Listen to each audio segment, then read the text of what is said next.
Hello guys, welcome to Dawn to Night Stare.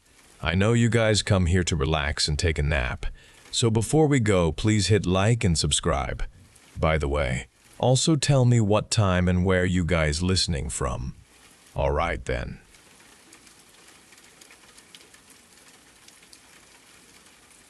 Okay, bet. Here's that story, but make it Gen Z, new names, new spots. Yo, I literally just tripped over some random root, almost ate it. My faves, these blue jays, totally freaked out and dipped, squawking like crazy. Did I come to feed them again? Then these swallows, like, paused midair, super sus. They kind of float landed in a perfect circle, just staring at me. Chirping low, slow blinks, heads tilted like they were judging my whole life. And then they lifted their wings, showing me their undersides. Wild. My brain legit blue-screened. This massive shadow just creeped out of the trees. Hold up, it's getting dark, dark. WTF is happening? They all just whooshed away, like they suddenly remembered I was even there. The sun dipped as I looked away. Blue twilight filled the sky. How am I even on the Whispering Pines path? I only ever hit this trail on Tuesdays. My chest felt super tight, eyes stinging. Gotta breathe, Alex, breathe. My lungs were burning, air was freezing, and my neck was throbbing. Then this weird warm puff of air hit my neck. Instant goosebumps, no cap. I jolted, spinning around. Nothing behind me. I'm on the Whispering Pines path, I whispered. I swallowed. There were swallows nearby. Why did they do that? It was like they flew through some kind of glitch in the air after I scared them. Did I even scare them? What scared me? I was definitely running from something. Something in these woods, on this path, Whispering Pines. My usual spot. My breathing was all jacked up, super fast and ragged. Lungs on fire, and my neck, something messed up my neck. Stomach growling like a beast. So tired. Felt my stubble. Gross. How long has it been? My head's pounding. And my neck, oh my god, my neck is killing me. Why am I even here? No coat, no shoes, just socks, crunching in the snow. Trees look kinda stalks, crunching in the snow. Trees look kinda sparkly though, I guess. Then I hear bits and pieces. Freezing, sweat, dark, quiet. And then, yo, you good? Leo? This weird warm shiver went down my spine, which was kinda sus. I shake my head, like, my bad fam. Just zoning out, my brain totally glitched. Still stuck in your own head, huh? Leo, did dad seem off today? Yeah, his place was Arctic, like I said, and he was sweating buckets. Super dark and quiet in there, right? Then something warm dripped on my cheek. My throat clenched up, and I couldn't even swallow. Oh god, the swallows. Those damn birds. They started singing, but like their beaks weren't even moving. My footsteps fell off, a beat behind Leo's normal stride. My neck was screaming, lungs burning. The birds were circling, then they landed all around my feet, just staring into my eyes. Leo? I asked. Where's Dad? He asked back. I spun towards his voice. But there was just birds, swallows, chirping, squawking, squawking. And then they started pecking my neck. Warm blood just trickled down. Leo was on the ground. Red was dripping from their tiny beaks, down their necks. They were basically eating his. His eyes, bulging out, slowly turned to look at me.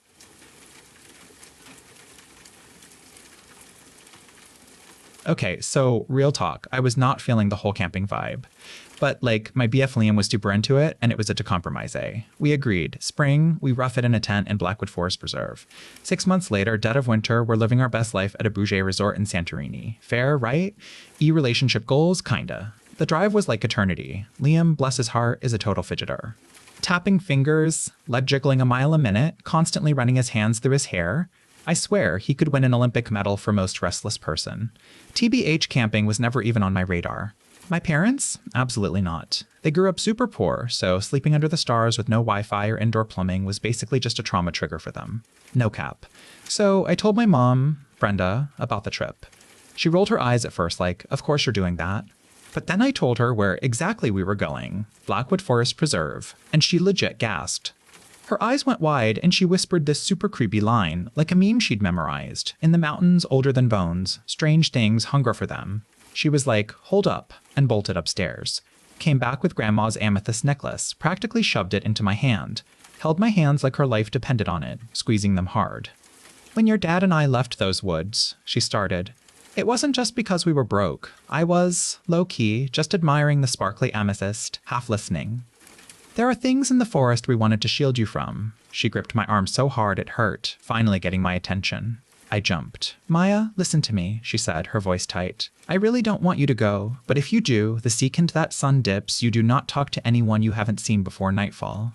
I don't care if you hear someone screaming for help. I don't care if your bestie, your actual mom, literally anyone you think you know walks up. Jesus himself could descend from the heavens, and you better keep your mouth shut. No cap, she was intense. And what did I do? The most Gen Z thing ever. I laughed it off, like, lol, okay mom, got it, don't talk to strangers after dark. Kisses her cheek, grabs my stuff, peace out. We got to the Blackwood Preserve, no drama.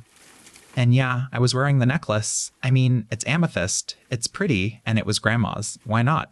I vowed to myself, no complaining, no bad vibes. And honestly, the hike was actually kind of nice. Liam set up the tent like a pro, and I whipped up some campfire chili. Everything was going perfectly. Chili was banging, we were just getting into s'mores, when bam, like, the temp legit dropped 20 degrees in an instant. I saw my own breath. Yo, it just got, like, super cold, Liam said. Effort, I agreed. Then this LOUD crack came from the woods behind us, like a tree branch just snapped. We spun around, another crack in front. Then two more, one on each side. We were totally surrounded, but couldn't see anything. Just this spooky rustling, like whispers, but not actual words. Hell, Liam started to call out. SHH, I hissed at him. He gave me this confused look, but deep down I knew. Like, it was a primal vibe check. Talking to whatever was out there would be a literal invite. I'm just trying to see. Stop talking, I whispered, dead serious. Then, from the tree line, a shadowy figure shuffled in. Then another, and another, and another. More and more. At first I thought, okay, cool, maybe some LARPers? But then my brain caught up to my eyes, and I realized, nope, these were actual skeletons. And not even complete ones. Every single one was, like, missing pieces. Another had half a ribcage. One was missing a whole arm. Hello! The biggest one creaked. Friends, another wheezed. Do not speak to them, I gritted out through clenched teeth. Spare, a, bone, for, us. It was giving major nope, not today Satan vibes. I grabbed the amethyst pendant in one hand and Liam's hand in the other. Instantly, it felt like something grounded me, like I grew roots straight into the earth. This invisible shield, like, pulsed from the pendant, through my fingers, and into Liam, connecting us. So many bones, only, need, few. The pressure from them was suffocating. The amethyst pendant got warm in my grip. I could barely breathe. But Liam, my poor, Galway's fidgeting Liam, he let go of my hand for 1 second, just to push up his glasses. And that was it. The bone guys swarmed. Faster than I could blink. Squirmed. Faster than I could blink, a skeletal arm just king-ing him. I instinctively reached for him, but the amethyst pendant went white-hot in my palm, and it felt like an invisible hand shoved me back. I'll never unsee the pure terror on his face before he just disappeared into a circle of bones. One short, sharp scream. Then this gross, wet hacking sound, bubbling, and the squishy plops of something hitting the ground. When it all went quiet, the circle opened. The original bone dudes were complete, and standing with them, a new one, Liam's height, all slick and shiny, and, yeah, still missing a few pieces. They just turned like a synchronized dance and vanished. The rest of the night, I just stayed there, curled into a ball. Too terrified to speak, too terrified to even move. Like, if a leaf rustled, I was convinced they'd be back. As soon as the sun started to peak, some random family of campers stumbled upon me. I guess I was just unresponsive, they called the rangers. Catatonic, they said. At the hospital, it was interview after interview. My story? Totally unhinged to them, apparently. They just wrote it off as shock and trauma. A few days later, they found Liam's remains. I didn't even ask what they found. It was a closed casket funeral, obviously. My parents have been trying to call to tell me more about our family's history, they say. I haven't seen or talked to them since the funeral. But sometimes, super late at night, I feel this icy chill. The amethyst pendant on my neck gets warm, and deep down in my bones, I know, don't make a sound. I-Y-K-Y-K.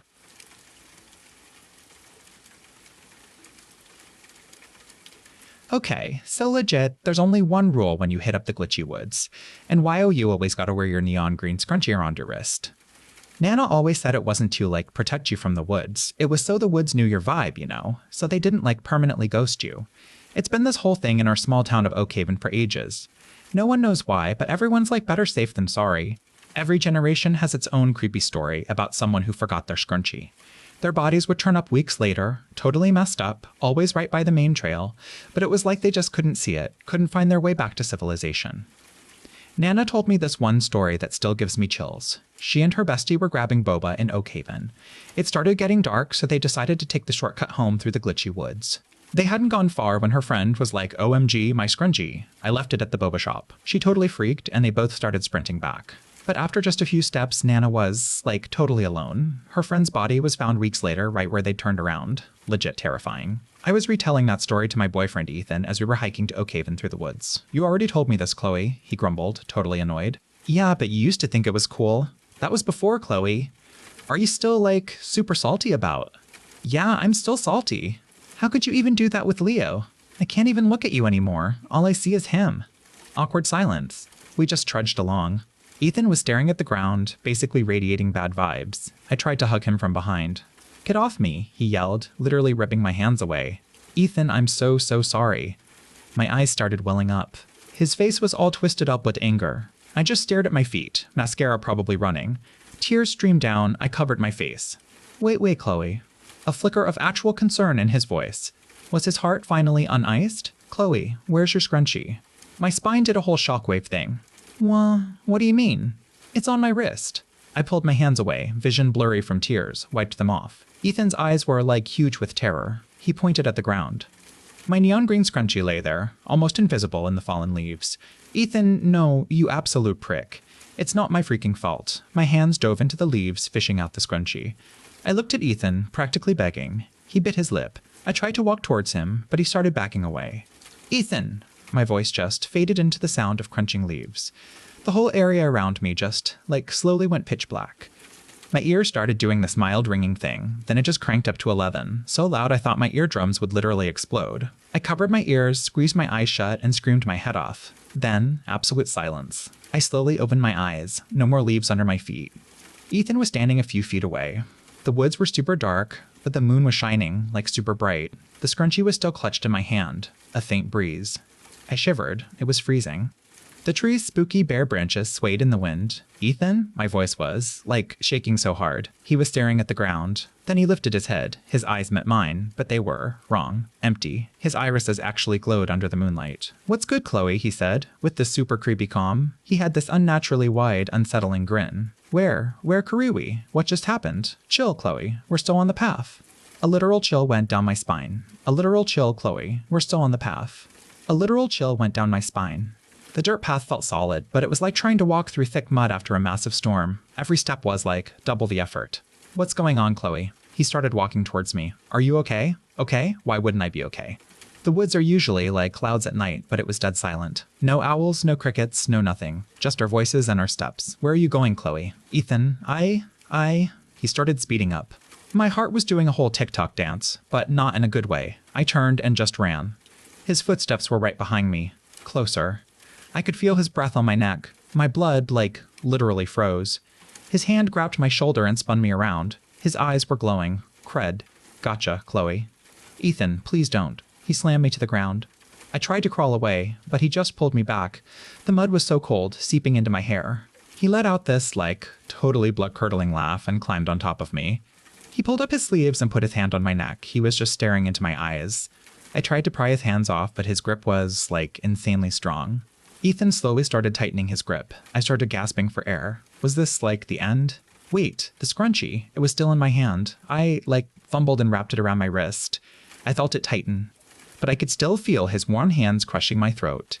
I closed my eyes, praying for it to be quick. Darkness. The ringing again. Was I actually dying? Then the ground felt firm again. I could breathe. I slowly opened my eyes. I was still in the woods. But the sun was up. My scrunchie was on my wrist, totally untorn, and felt even tighter than I remembered tying it. Ethan was nowhere. My hair was still full of mud. I slowly got up, totally freaking out, spinning around. No one. I just stumbled back to town. People were staring at me like I was a ghost. My front door was, like, wide open. I practically fell inside. Nana's eyes went huge. She just started crying and ran to hug me. We hugged for what felt like forever. Chloe, we thought the glitchy woods took you, she choked out. Ethan said your scrunchie fell off, and then you just vanished. He hasn't been himself since. He'll be so happy to see you back.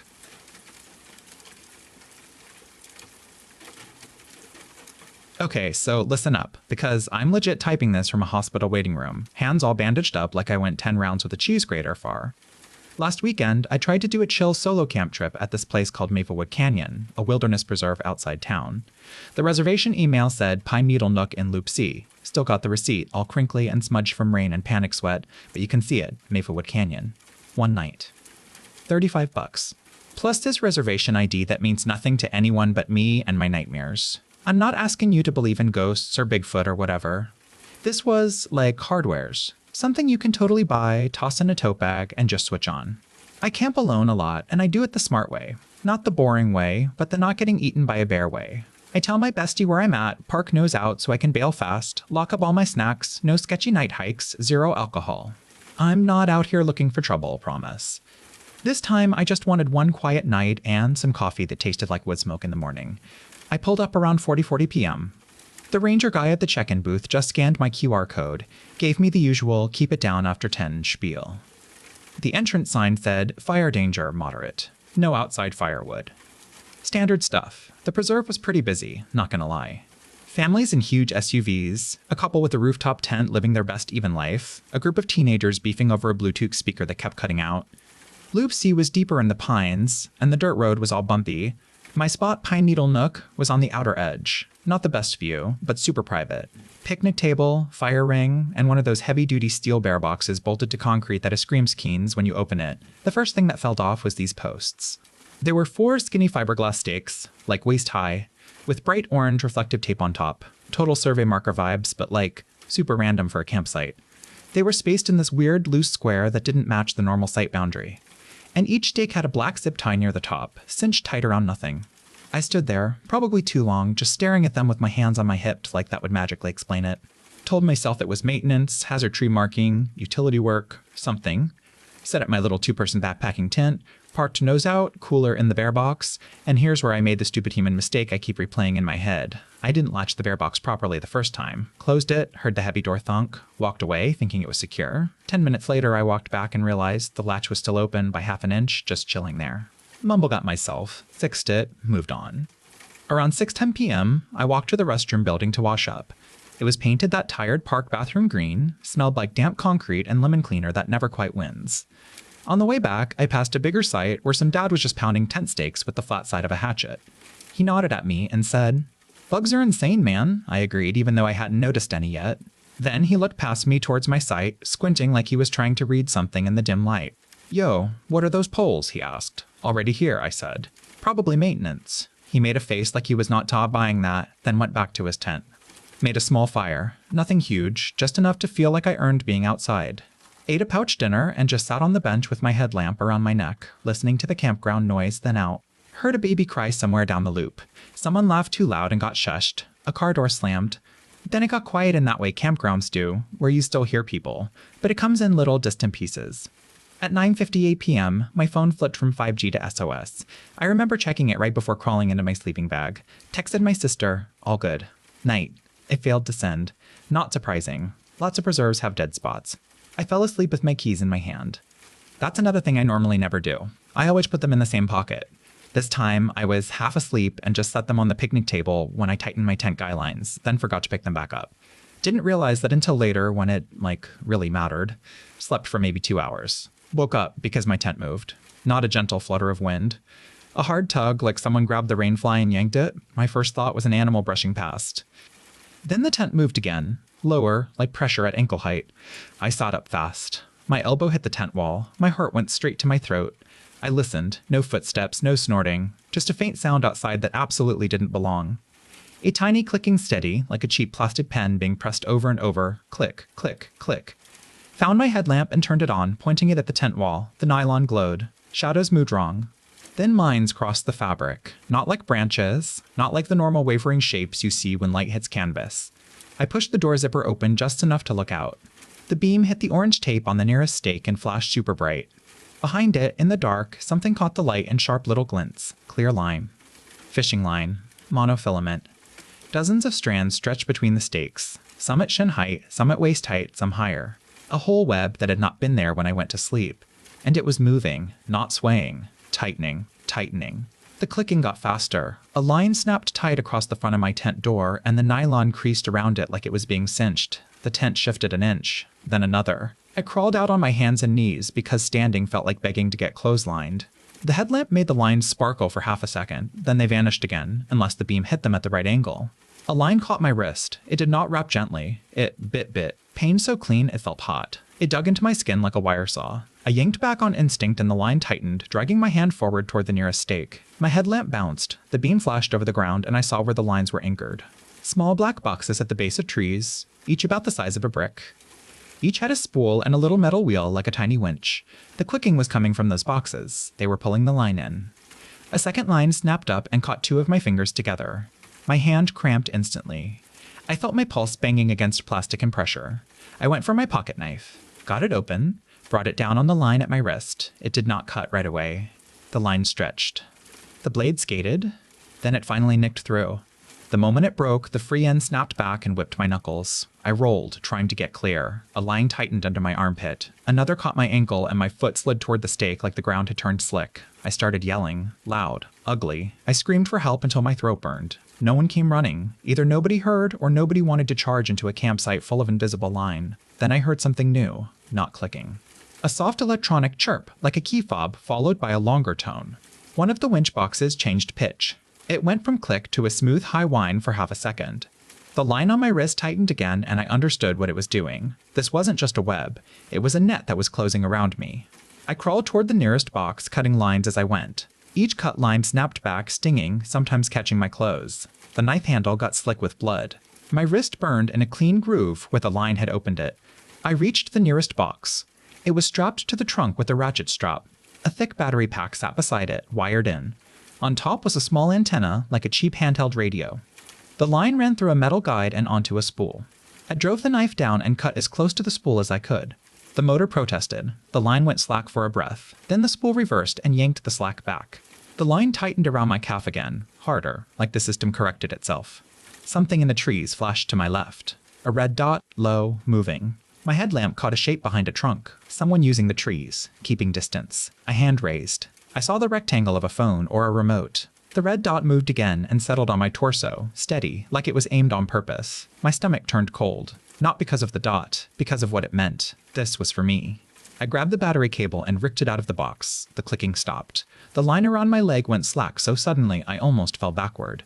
For half a second it was quiet except for my breathing and the soft snap of the fire dying down in the ring.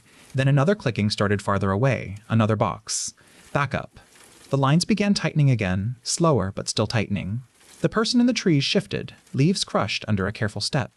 I did not wait. I crawled out of the tightening net, cutting and dragging, getting snagged, freeing myself in inches. My shorts tore, my skin caught line, and I felt it burn new grooves across my thigh and forearm. My headlamp bounced, turning the trees into quick flashes. I got to my car and reached for my keys. Nothing. My pocket was empty. My brain did this blank, stupid pause, like it tried to deny reality for a second. Then it hit me. Picnic table. The clicking sped up again. The net tightened again. I could feel it starting to catch my waist. I turned my headlamp toward the picnic table and saw them glinting there like a cruel joke, right where I left them. I crawled to the table, grabbed them, and my wrist screamed when the line shifted against the cut. I got back to the car, hit unlock, and yanked the door open. A line snapped tight across my waist as I tried to get in. It caught on my belt and pulled me back hard enough that my head clipped the door frame. I screamed and cut at it. The knife finally sliced through. The tension snapped back into the trees. I fell into the seat, slammed the door, and locked it. Line slapped the outside of the car. I heard them ping against the metal like cables flicking a drum. In my headlight beam, I saw the stakes again, and my stomach dropped even more. There were more than 4. Extra stakes beyond the campsite boundary, closer to the road, hidden in brush. The web reached toward the road like it expected me to run. I started the car and threw it into reverse. The tires spun on dirt. The car lurched and I felt a jolt, like I hit something soft but strong. The hood dipped. The lines stretched. For a second, I thought the car would be held in place. Then the lines snapped. The sound was sharp, multiplied. Whip cracks. The hood shook. Something slapped the windshield and left a wet streak. I reversed hard, then swung forward, aiming for the main road out of the loop. In my mirror, between trunks, I saw the person move. A silhouette, closer now. Reflective tape on their sleeves, orange like the stakes. They stepped toward my car and raised a hand, not waving. Pointing. My headlight swept the ground, and for a second I saw what they'd been standing near. A plastic tote, half buried in needles, lid cracked open, full of coiled clear line and more black boxes. Supplies. I hit the gas. On the way out, I laid on the horn until it sounded wrong. I wanted lights to come on. I wanted witnesses. Some did. Porch lights snapped on. A man stepped onto the road in socks, hands up like he did not know whether to stop me or ask what was wrong. I did not stop. I drove straight to the entrance booth. It was closed, dark, but there was an emergency phone box by the gate. A small sign above it said to lift the receiver for emergencies and not to use it for reservations. My hands shook so badly I dropped the receiver once. I told the dispatcher someone had set wire traps in my campsite and there were motors pulling them tight. I kept saying wire because fishing line sounded too stupid for what it had done. A sheriff's deputy arrived first, then a ranger in a separate vehicle. They took one look at my wrists and legs and told me to sit. They drove back to Loop C with lights on. I didn't go with them. I couldn't make myself. I sat under a buzzing light and watched moths slam into the plastic cover while my blood dripped onto the concrete. I remember thinking, very clearly, that the drip was too slow to be real, like my brain was watching it in someone else's body. When the ranger came back, his face looked different, like he'd aged 10 years on the drive. He did not tell me it was nothing. He did not tell me I imagined it. He said, "We found it. They found the stakes. They found the lines. They found multiple winch boxes still strapped to trees, still working, still pulling line even after I'd ripped one battery loose. They found the tote. They did not find the person. At the hospital, they irrigated the cuts. They picked clear fragments out of my skin with tweezers. They gave me a tetanus shot. The doctor asked if I'd been attacked. I told him yes. He asked by what. I told him, a system. 2 days later, I drove past that preserve on my way to work just to prove to myself it existed. The sign is still there. The entrance still looks friendly. The little tourist board still advertises it like a peaceful place to unwind. Loop C is closed now. There is new signage zip-tied to the permanent posts. Bright yellow, temporary. It says the area is closed due to utility work and not to enter Loop C. If I ever camp again and see skinny fiberglass stakes with reflective tape that do not make sense, or zip ties around nothing, I won't assume it is maintenance. I won't sleep in that site. I won't step between those posts. And if I hear clicking in the dark that doesn't sound like an animal, I'm leaving. I'm doing it before the lines start moving, because once they start pulling, you stop being a camper. You become a problem somebody planned to solve.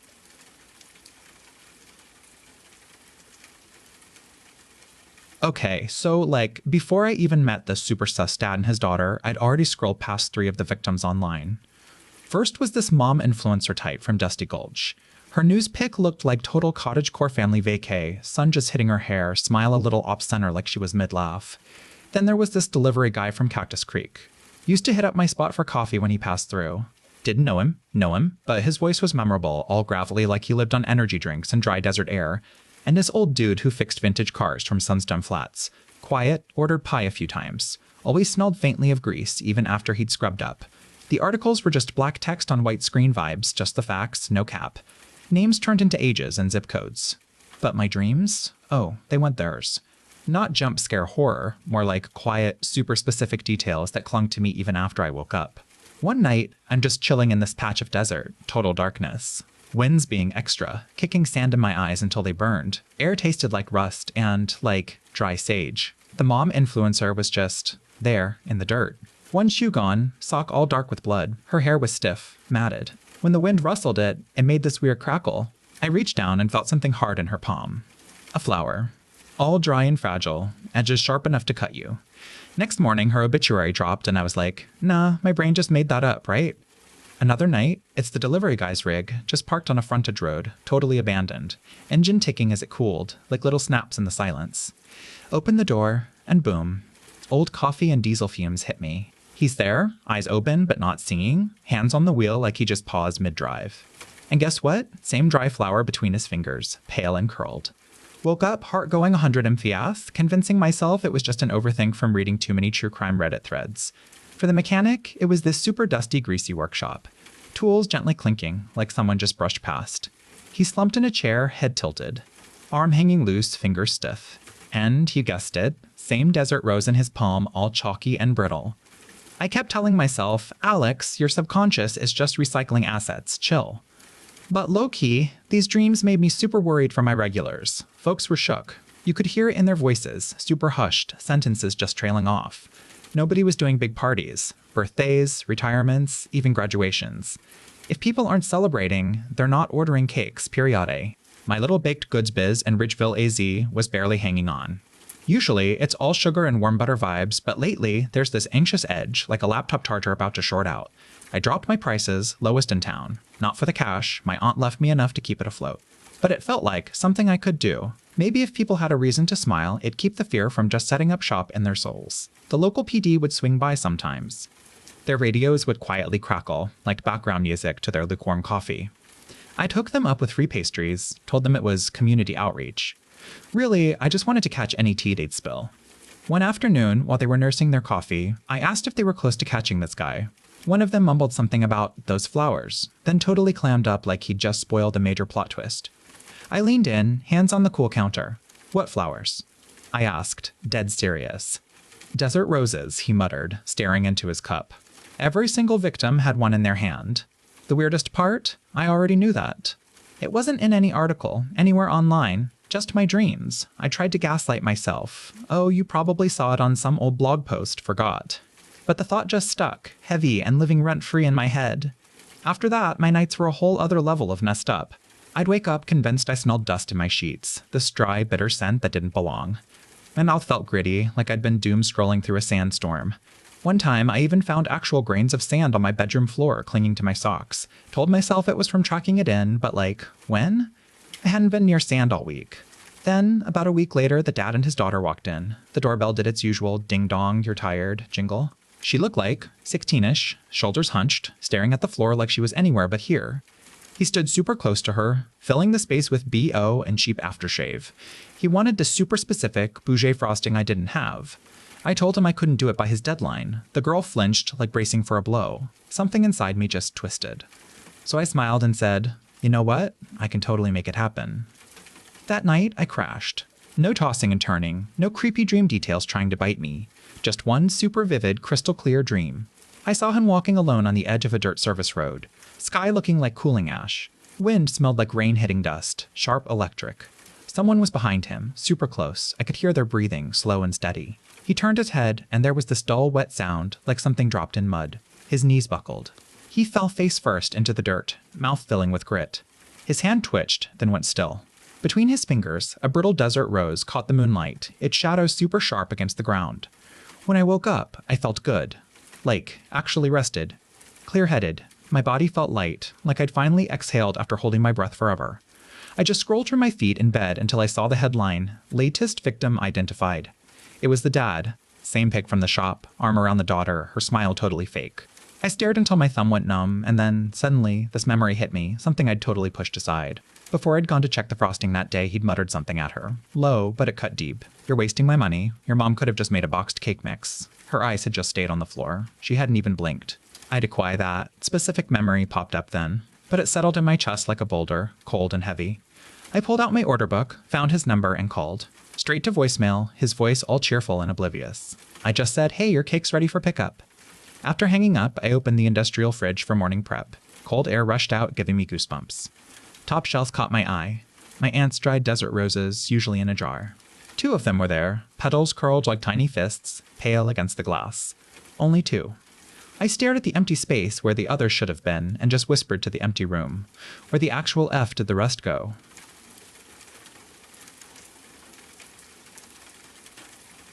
Okay, so new to this whole Reddit thing, literally just made an account 4 hours ago. And honestly, I just need to dump this somewhere before I lose my mind. Never thought my first post would be this. But here we are, sitting in my room in London, and it's all just hanging over me. The actual torment of my existence. Let me just rapid fire this, no time for a fancy intro or whatever. At first, I thought they were some super niche bougie art installation. Maybe performance art or something, you know? London, baby, more money than sense, am I right? Huh. But the weird thing, they just stood there. And nobody else could see them, so I figured I was just having a full-blown mental break, hallucinating or whatever. But hey, as an art major, they were low-key a cheat code. Having a personal, constantly posing anatomy model that literally followed me everywhere? Chef's kiss. Anyway, I'm probably sounding like a philosophy major right now, my bad. So, about a year ago, these super weird, melted-looking people just started popping up. This was after I'd transferred to my art school here in London from a tech uni back in Berlin. Yeah, I'm German, yes, I got into art school, and no, I'm nothing like that, Taz, so let's just skip that part, thanks. Moved here 2 years ago. Everything was chill. Chasing my dreams, becoming an artist, aiming for that one of the grades vibe. Okay, back to the actual tea. A year ago, these waxy women started appearing everywhere, but they were deformed, physically messed up. You know how a molten candle looks? Like the little wax drips down the side? Yeah, their legs look like that, but still liquid. Ish. You know when the outside of the wax is solid, but the inside is still squishy and changing shape? That dripping effect applied to their legs. Their arms were just melted off at the elbow. And their stubby arms connected to these molten legs, which, honestly, legs is a stretch. More like a blob of hardening candle wax, but still, that's beside the point. They just looked wrong. I'd see them in every single room, but nobody, and I mean nobody, acknowledged them. Definitely thought I was spiraling. But I never tried to interact with them. They were just eerie. And something deep down, like my last brain cell screaming, told me to stay TF away. A primal nope. And to this day, I know that was the only good advice I ever got. They never tried to interact with Meg, though. They just twisted into whatever pose I needed for drawing female anatomy. Like they could read my mind. Honestly, pretty useful. Again, my bad for the rambling, but this has been my actual life for months. Waking up to a wax woman in my room, seeing one in the corner when I leave, literally everywhere. And that brings me to 3 days ago. I was chilling with my bestie Chloe at this Bruges London cafe. The melting woman was just a little closer than usual. Still kinda in my peripheral, but usually she'd be like 2 tables over. It's distracting, sure. There's basically a melting mannequin next to you with wet falling out hair, no eyes, and white skin that looks like a fancy candle you'd light for ambience, eh? But I've grown accustomed to the weirdness. This day, in the chilly autumn air of the cafe, Chloe looked totally wrecked. More panicked than usual. Quick sidebar, my best friend is an insane egg artist. Like, seriously. You might think I'm exaggerating, but she could probably out Monet, out Da Vinci, and if she wanted, out Picasso. A creative mind unlike any other person I've ever met. Honestly, I high-key look up to her. She should be one of the greats, no cap. Anyway, enough of the glaze, as the kids call it. As we talked, I saw her specifically averting her gaze from the right side of our table, cheeks flushed. Not that I thought it was the molten soul next to us, Obsis. Nobody else knew about them, it was just me. After our 3-hour coffee and cake marathon, we finally got up to leave, but as we did, Chloe just walked straight over to the thing I thought was a figment of my imagination and grabbed some of its more molten wax. The thing shuddered, visibly flinched, recoiling from her touch, and started bleeding clear hot wax. I just stood there, appalled. Could she see them too? Could everyone? Had I just witnessed a public murder? My best friend looked back at me, a super solemn look on her face, and put a finger to her lips, shushing me. I have a sketchbook for you tomorrow in your art history class. Don't be late, okay?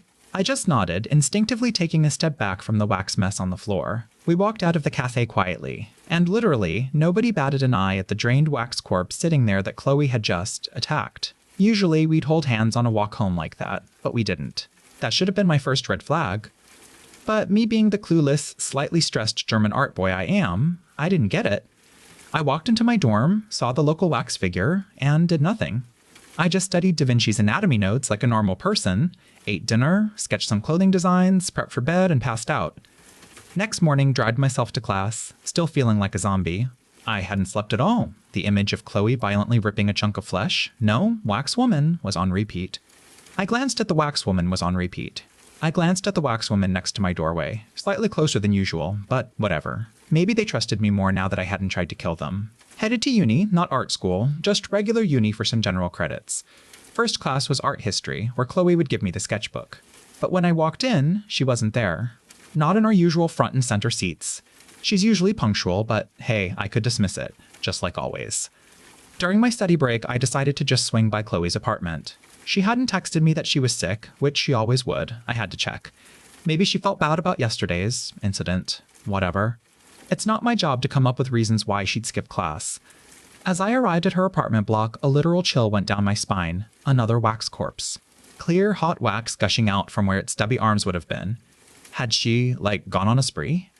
When I got to her floor, I walked over to her door. My inner voice was screaming, "Stop, abort mission." The small flicker of common sense I had left told me something was seriously wrong. Whether it was a test of my friendship or telling me she was straight up murdering spirits, I ignored it. And oh my god, I was so wrong for that. I stepped inside. At first, my brain couldn't even process what I was seeing. 5 huge white candles lit in a circle surrounding a sweaty, concentrated Chloe. And then, oh god, oh my goodness. The room was littered with the husks of the wax women, drained of their waxy, warm, liquid insides, cold. A total nightmare scene. But as you can tell, it gets worse. I looked back at Chloe. Her beautiful brown hair was on the floor. Clumps just falling out by the second. Her chest looked like it was sagging, hips wider. Her legs were connected to the floor like she was melting down. She looked more feminine. And then I realized I couldn't see her eyes anymore, like skin had just enveloped them. Her skin was white, waxy, and almost translucent. As I'm sure you figured out way faster than my fried brain did, Chloe was turning into one of them. My best friend literally melting into that. I'm not like phobic or anything, but when your best friend is turning into the thing she was just killing yesterday, it's pretty freaking alarming. I saw her sketchbook on the counter, darted over, and grabbed it. I could feel the gazes of the wax corpses, even though they were dead, trying to tell me something. Anything. I clutched the book and ran out of the room. The last thing I heard before I kinda blacked out and found myself back in my dorm was a muffled, desperate run. Probably the last word I'd ever hear from my best friend. When I came back to reality, my head was just flooded with information. I was in my bed, surrounded by pages of notes written in Chloe's super intense, basically hieroglyphics, level cursive. Words spun around my head talking about how insanely talented artists have been going missing for the past 400 years. All artists who are peaking in their careers. Hundreds, no, thousands of them. Then Da Vinci's notes, and Monet's, Michelangelo's, and weirdly Hitler's. All of them mentioned seeing waxy female figures with distorted, melted features their entire lives. It differed for each artist. Monet said he'd see them whenever he went out. Da Vinci said he saw them in any corner he looked. Then Chloe's, seeing them in every single room. It scaled with how good the artist was. That's what I realized. And the last one, Hitler's. I dreaded reading it because, well, he's evil. Probably worse than these wax women. I read it. A terrible scrawl, a total mess. Then, the date, April 30th, 1945. A slight splatter of a dark, oxidized thing I could only recognize as blood from my human bio class. He said he'd seen the monstrous, distorted creatures as a child until he was rejected from art school. And there was one in the bunker with him. He couldn't take it, apparently. Then, I saw it in the corner of my room. The usually blank-faced wax woman's face was contorted into a smile. The actual, soul-crushing truth. That was a fellow artist. This plague, it had taken my best friend. The woman's stringy black hair hung over her face. It reminded me of some horror movie, except it was only if I touched them, right? With that, I pulled the blankets over me, hugging the sketchbook, until I read the top sentence on the paper. OMG. They can come closer. Send help PLs.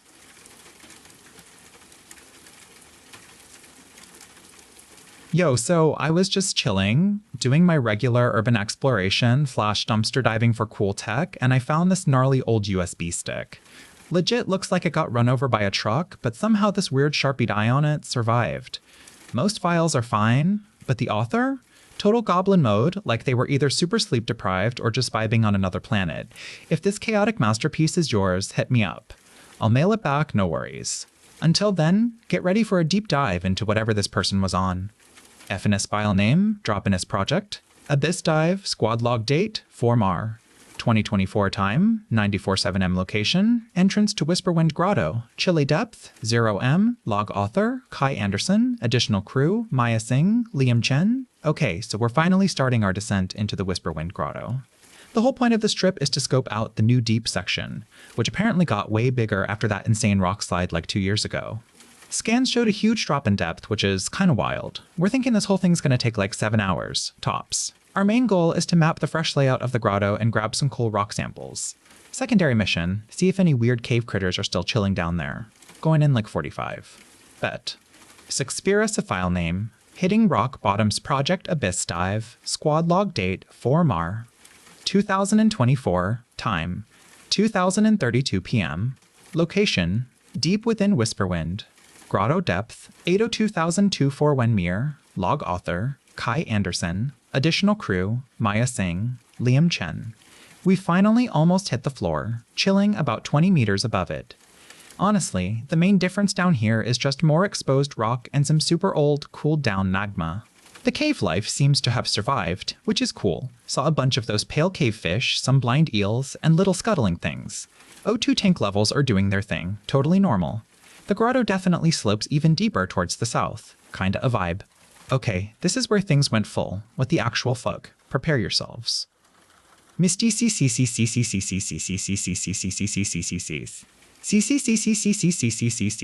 Any far more, 1 and 1 plam, location any 4, time more time, DCCCCCCCs, dive TCCCs, DCCCCCs, any CCCCCs, 8,245 Merslog author, Kai Anderson additional crew, Maya Singh, Liam Chen.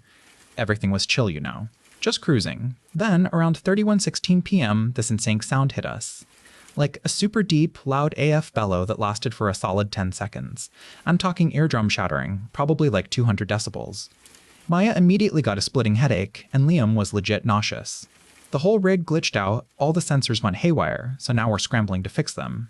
But the craziest part, no one else saw it, but I swear I saw four, fences just burst open with light, then vanish right when the sound hit. I tried to show them, but there was nothing there, not even a dust cloud. They just told me to chill out and that I was probably just shook from the sound. No cap, they think I'm tripping. But I saw it. But where are the critters? Project Abyss. Dive squad log date, 4MAR. 2024, time, 4024 time. Location. Deep within Whisperwind Grotto depth, 82,044 m. Log author, Maya Singh. Additional crew, Kai Anderson, Liam Chen. Okay, so most of the systems seem mostly back online, thankfully. There's a slight drop in the O2 tanks, but it's probably just a faulty gauge or something. Kai's been tinkering. We managed to snag some sediment samples, which is good. But yeah, still no signs of any cave creatures. They were probably just scared into hiding by our rig's lights, and that, sounded. Guess they're not fans of our main character energy down here. Alright, that's all I could deal with today. My brain is fried. We'll post the rest of this wild ride tomorrow if no one DMs me about claiming their cursed flash drive back. Stay tuned for more unhinged content, I guess.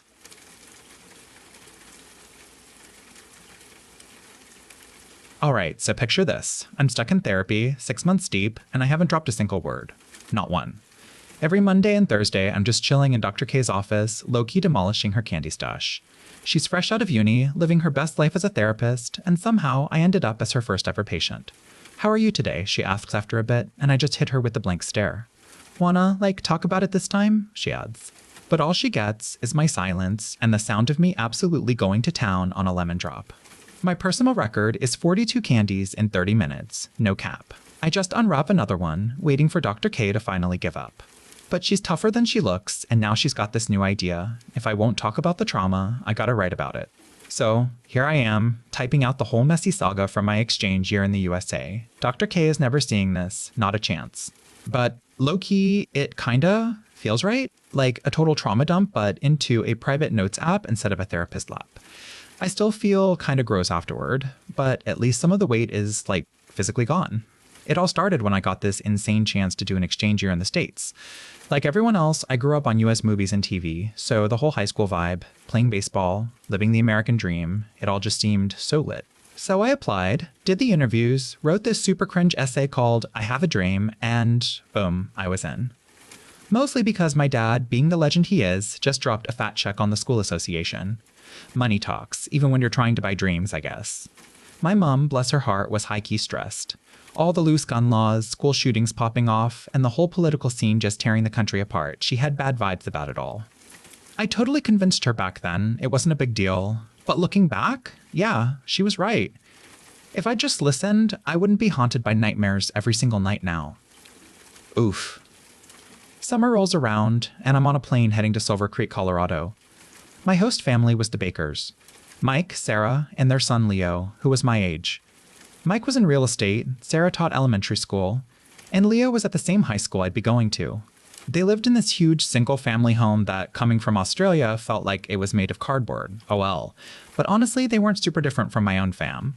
High school was pretty similar to what I knew, except for one main thing. Community was, a hugest deal here. When the football team played, everyone showed up. Cheerleaders, mascots, the whole 9 yards. Back home, after school, everyone just pieced out. This whole unity thing, I was kinda here for it. The first few weeks were a blast, and I was actually settling in. Even went on a date with a super cute girl from my class who lived on our street. Total girl next door energy. I was too skinny for football, but I could low-key hit a baseball, even smacked a home run once. The Bakers argued, a lot. But honestly, it didn't faze me much. My own parents were pros at screaming matches. Even with my English getting better, I still couldn't catch all the drama. Sarah would always be on Mike's case about his heart meds and eating junk. One time, she came back from a trip and found burger sauce on his chin, and oh my god, she went off. Mike's face went bright red, and I swear for a second I thought he was going to drop dead right there. But the real source of tension was Leo. He was a piece of work, seriously. When I first got there, he showed me my room and casually mentioned the toilet was broken, so I should just, use a bucket under the sink. I didn't even question it, just did it, until Mike came in looking totally confused, asking if that was some weird Australian custom. Another time, Leo took me to the garage and showed me his dad's gun, a Beretta 92. It was the first time I'd ever held a real gun, and it felt surreal. Back home, that would be absolutely wild, but for Leo, it was just normal. Want to shoot it? He asked with this weird grin, watching my reaction. Then he just laughed and put it away. Deadass. Another ongoing fight was Leo wanting a motorcycle license. There was this old bike in the garage his uncle didn't need anymore, and Leo wanted it. He could have it, apparently, if his parents signed off on it and he got his license. Of course, Mike and Sarah were a hard no. His mom was all, "It's too dangerous," which felt a bit hypocritical considering the loaded gun chilling in the garage. They went back and forth for ages until Leo finally just lost interest and gave up. The day it all went down, the day I can barely even think about, was a totally normal, clear summer day. The night before, I'd been sick with some lame stomach bug, so I stayed home while Leo went to school. By the afternoon, I felt better and was helping Mike in the garden while Sarah made dinner. It was a Tuesday, so Leo usually got home around 5 p.m. after football practice. But he didn't show, and his phone went straight to voicemail. We ate dinner without him, and I could feel Sarah's anxiety building. "He'll be home soon," I said, trying to calm her down, but I didn't even believe it myself. What happened next is, burned into my brain with acid. Every time I close my eyes, I see the door slowly creak open and this thing stumble into the living room. It took me actual seconds to even process that this something was Leo. His face was just covered in blood, his right eye was, hanging out, and the bottom part of his left arm was just gone. But the thing that still haunts my nightmares, the thing Dr. K would probably label as my core PTSD trigger, was that Leo didn't have any feet. He was just stumbling around on his leg stumps. I can still hear the sound his bones made as he dragged himself across the room. Clack, clack, clack. Later, the autopsy said that was when he actually died. Sarah just let out this primal scream, while Mike just stared, totally zoned out, at the pool of blood spreading under his dead son. His face went that same blood-red color. His neck veins looked like they were going to explode, and then his head just hit the table with a loud bang-bang. The police report later called it a heart attack. It wasn't the sneaky burgers that got him, but the absolute horror of seeing his son like some kind of zombie. Sarah suddenly went quiet, her eyes darting between her lifeless son and her husband. Then she straightened up and just smiled at me. "I'll be right back. Have some more of that meatloaf, darling," she said, and walked out. I tried to roll Mike over to check for a pulse, but I couldn't. I fumbled for my phone to call 911. That's when Sarah came back. She still had that weird smile. "Please excuse this mess," she said, and only then did I see she was holding Mike's gun. She put the Beretta in her mouth. "No," I screamed, but then the shot rang out. Pieces of her brain splattered all over my face and her body just crumpled to the floor, right between Leo and Mike. I wiped the blood off my face and just threw up right there, my vomit mixing with the blood of my host family. It was a whole vibe. When the sheriff and his deputies showed up, I was just sitting at the dining table eating the meatloaf. Why I did that, I still have no freaking clue. But Dr. K would probably have some fancy psychology term for it, I'm sure. They arrested me, but then let me go the next morning once it was clear I had zero to do with any of it. Just before I flew back home, the lead investigator called me and explained the whole messed up story. Leo had taken the motorcycle from the garage, snuck out for a ride. On the highway, he lost control on a curve and swerved into oncoming traffic. He collided with a minivan and was messed up, big time. Then, something wild happened, like those stories soldiers tell about in war. Leo's body was under so much stress, flooded with adrenaline, that his brain tricked him into thinking everything was fine. That his feet weren't, severed and chilling on County Highway 55. So he just stood up and walked to where he was supposed to be, home, to his mom and dad. Mike had a heart attack from the shock, and Sarah just couldn't deal with living without her family, so she took her own life. Back in Australia, everything feels alien, like the whole world is wrapped in cotton wool. I see people's faces, hear their words, but it just doesn't connect anymore. Sometimes, I still see Leo with all his injuries. On Mondays and Thursdays, he even joins me for my sessions with Dr. K. The walk takes longer because Eric, without his feet, moves so slow. I always stop and wait for him. The brochure for the exchange program promised the trip to the USA would change my life. Yeah, no kidding. It definitely did.